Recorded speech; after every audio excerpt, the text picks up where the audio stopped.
है good morning guys. आज सुबह सुबह मैं ब्लॉग बना रही हूँ क्योंकि हम लोग जा रहे हैं जैसलमेर घूमने के लिए। तो हमारे ऑफिस के थ्रू जा रहे हैं पूरे फैमिली वाले। तो हमारा बस आ गया है गेट के पास 6 o'clock। तो हम लोग सब अभी रेडी होके निकलने वाले हैं क्योंकि मैं सुबह सोची उठ के बनाऊँ बट लेट उठे और मेरा तबीयत भी खराब हो गया, वॉमिटिंग हो गया सुबह सुबह।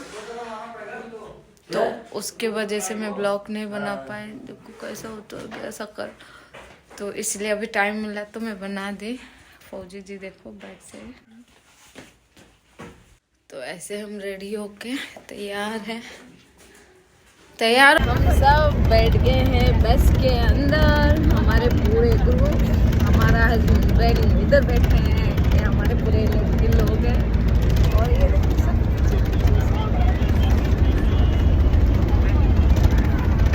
हम चाय पीने के लिए उतर गए हैं सब। हाईवे में पता नहीं कौन सा रेस्टोरेंट है। हम सब आ गए हैं हमारे डेस्टिनेशन। यहाँ के घर देखिए पूरा येलो।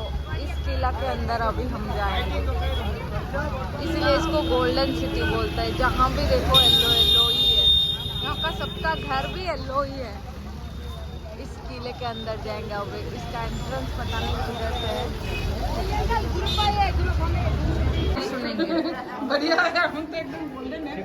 सर मेंबर आगे देख लो, अपने आगे आजू बाजू देख लो। मेंबर आगे अपनी सब। अब थोड़ा सा शांति से सुन लेना। मैं धीरे बोलूंगा तो समझ में आएगा, जोर तेज बोलूंगा तो स्पीड तेज हो जाएगी।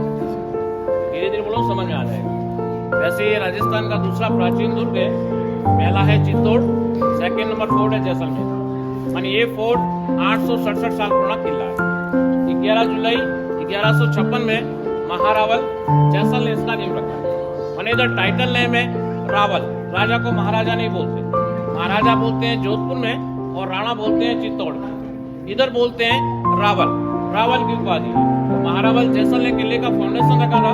जो मिट्टी का पहाड़ है उसके ऊपर किला बना हुआ है, उस पहाड़ी का नाम है मेरू पर्वत। तो राजा का नाम जैसल और पहाड़ी का नाम मेरू। तो जैसल प्लस मेर जैसलमेर आया समझ में। पहाड़ का नाम मेर हो गया, राजा का नाम जैसल हो गया, तो जैसलमेर हो गया। वर्तमान में इस किले को बोलते हैं सोनार किला। और पुराना नाम सोनार किला नहीं था, पुराना नाम था मेरू पर्वत या तिकोन पहाड़ी या त्रिकुटगढ़ पहाड़ बोलते थे, या जैसलमेर दुर्ग बोलते थे। गोल्डन फोर्ट नहीं बोलते थे। एक यहाँ पे बंगाली मूवी बना था सत्यजीत राय का सोनार किला। उसके बाद जैसलमेर फेमस हुआ क्योंकि उस मूवी को वर्ल्ड में अवार्ड मिला था।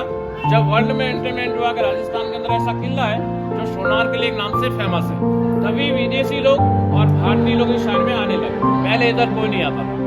अगर आप 50 या 55 साल पहले आते जैसलमेर के अंदर, तो जैसलमेर एक काले पानी की सजा थी। जोधपुर से जैसलमेर आते तो कम से कम आपको 20 डे लगते थे यहाँ पहुँचने में, क्योंकि यहाँ रोड की सुविधा नहीं थी, ट्रेन की सुविधा नहीं थी। देश आजाद होने के बाद ये तो हिंदुस्तान पाकिस्तान का युद्ध हुआ, जिसके कारण जैसलमेर में रोड और ट्रेन आए। 1965 में जब डिफेंस वालों को काफी तकलीफ हुई तो उन्होंने रोड और ट्रेन चालू की। तो लेखक ने एक दोहा लिखा है, अगर आपको जैसलमेर देखना हो तो आपका बॉडी कैसा होना चाहिए, शरीर कैसा होना चाहिए, एक दोहे के माफिक समझाया है।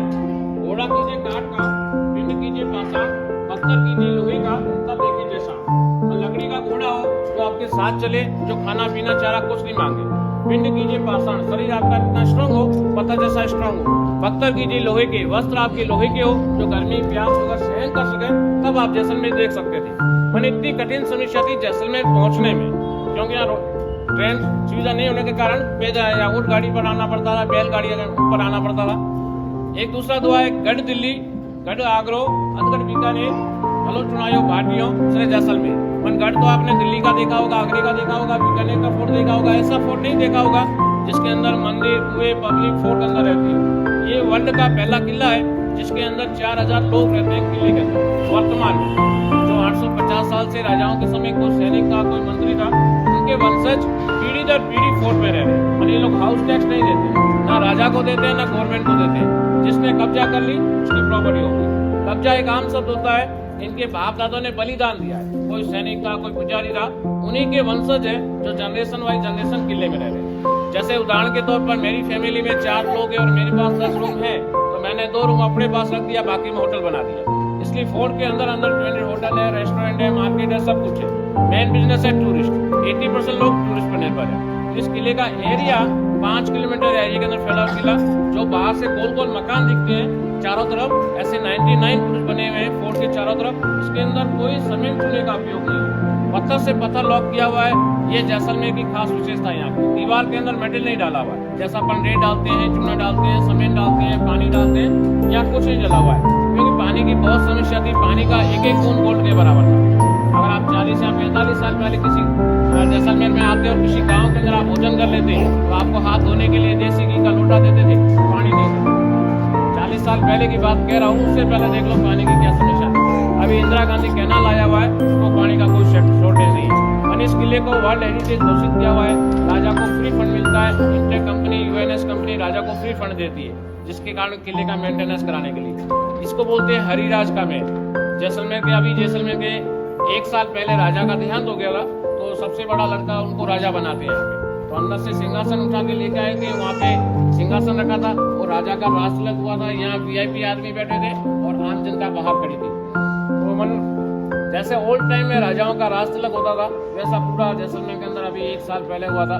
राजा को उतनी मान्यता देते हैं जितनी ओल्ड टाइम में देते हैं, क्योंकि पढ़ाई लिखाई है नहीं, स्टडी कम है, जिसके कारण राजा को उतनी मान्यता देते हैं। मानी ये पूरा फोर्ट प्राइवेट फोर्ट है, गवर्नमेंट के अंडर में नहीं है। पैलेस राजा के पास है, अंदर का प्रॉपर्टी जनता के पास है, पूरा फोर्ट प्राइवेट है। जैसा अधिकार है उनको। जैसे आपसे अभी जो टिकट लिया है, ये टिकट का पैसा राजा के पास जाएगा, गवर्नमेंट के पास नहीं जाएगा। मानी इस अभी जैसलमेर के वर्तमान के राजा है चैतन्य राज सिंह। मन सूर्य की पहली किरण जब पत्थर में पड़ती है तो ये गोल्ड जैसा आभास प्रकट करता है, सोने जैसा कलर दिखता है, इसलिए इसको गोल्डन फोर्ट बोलते हैं, गोल्डन सिटी बोलते हैं। ये नीचे की साइड में अस्तबल है, घोड़ा वगैरह बांधने का स्थान है। यहाँ फोटोग्राफी कर लो,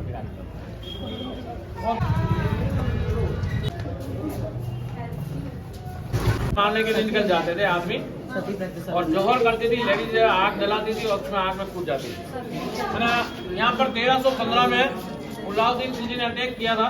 जैसे चित्तौड़ के अंदर परमानी ने जोहर किया था, वैसे यहीं की लेडीज जोहर करती थी, सती होती थी लेडीज।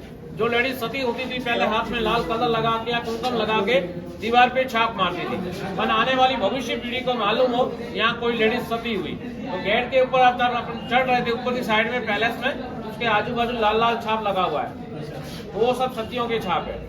जो सिंहासन और सीढ़ी बना हुआ है उसको बोलते हैं सती स्टेप। पहले सिंहासन सीढ़ी नहीं बना हुआ था, खाली चौक था, वहाँ लकड़ियां जलती थी, जिंदा आग में लेडीज कूदती थी। पर चित्तौड़ के साके के अंदर और जैसलमेर के साके के अंदर रात दिन का अंतर होता था। चित्तौड़ के अंदर पहले राजा युद्ध करने जाते थे, फिर लेडीज सती होती थी, लेकिन जैसलमेर के अंदर पहले लेडीज सती होती थी, फिर राजा युद्ध करने जाते थे। दोनों डिफरेंट है। तो क्या पहले से हार ना मना इसका एक कारण होता था, जिसके अंदर फोर्ट के अंदर अनाज वगैरह सब खत्म हो जाता था, और एक लास्ट स्टेज होता था जिसमें मारना और मरना। उनको मालूम है बाहर 1 लाख सैनिक है, हम 1000 सैनिक है, संभव मरेंगे, तो लेडीज का इज्जत आबरू खतरे में नहीं पड़ जाए, इसलिए लेडीज पहले मर जाती थी।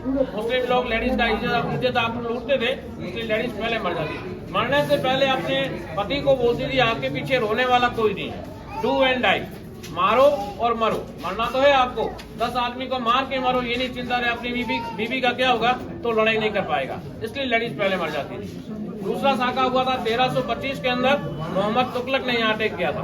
16वीं शताब्दी में एक अली पठान नाम का व्यक्ति था, जो अफगानिस्तान से बिजनेस करने आया था। तो उसके मन में राजा का अच्छा मित्र बन गया, पर उसके मन में एक विचार आ गया कि मैं इस किले को जीत सकता हूँ। तो राजा को बोला मेरी रानी आपके महल को देखना चाहती है, और राजा ने भी अनुमति दी कि उसका मित्र था घनिष्ठ। उसने अपने बैलगाड़ी में सैनिक भर के ऊपर पर्दा डाल दिया और अंदर घुस गया। लेकिन चौकीदार को थोड़ा संकेत हुआ, काफिला बहुत लंबा था, उसने सोचा अली पठान की कितनी रानियां होंगी। उसने पर्दा उठा के देखा था, अंदर सैनिक थे। लड़ाई एकदम शुरू हो गई। जनता के पास इतना टाइम नहीं बचा कि लकड़ियां जलाई और लड़ी सती हो, इतना टाइम नहीं बचा। उस समय महारावण लूणकरण जी राजा थे, जिसने तलवार लेके अपनी रानियों के सिर काट दिए। मैंने अपने हाथ से अपनी पत्नी का सिर काटना असंभव है। राजस्थान एक ऐसा राज्य है जो अपने आन और बान के लिए हर बलिदान को कुर्बान कर सकता है, उसको बोलते हैं आधा साका। रानी आपस में कटनी शुरू होगी। राजकुमार वगैरह उस समय शिकार खेलने गए हुए थे। जब राजकुमार को मालूम पड़ा तो उन्होंने वापिस धावा बोला और अली पठान को मार के वापिस कब्जा कर लिया, उसको बोलते हैं आधा साका। उसमें लकड़ियां नहीं जली, राजा ने रानियों के सिर काट दी और रानियां आपस में कट नहीं काटी। उसको बोलते हैं आधा साका।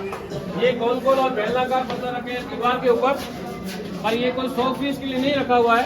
जैसे कोई शत्रु करने की कोशिश करे तो उस पर पत्थर मारते थे, हथियार के रूप में काम लेते थे। गरम तेल करते थे, गरम घी करते थे, वो सब पर डालते थे, उसमें पानी फेंका था। एक गोल वाले पत्थर में 60-70 केजी वजन है, और बेलनाकार वाले पत्थर में 250-300 केजी वजन है। जैसे आपने देखा हो फिल्म के अंदर, बाहुबली फिल्म देखा हो, उसके अंदर पत्थर उड़ाते हैं, वही वाला पत्थर है। लूज पत्थर रखा हुआ है। तो मैं वीडियो यहीं पर ख़त्म कर रही हूँ। तो लाइक, सब्सक्राइब, शेयर कर देना। वीडियो अच्छा लगे तो शेयर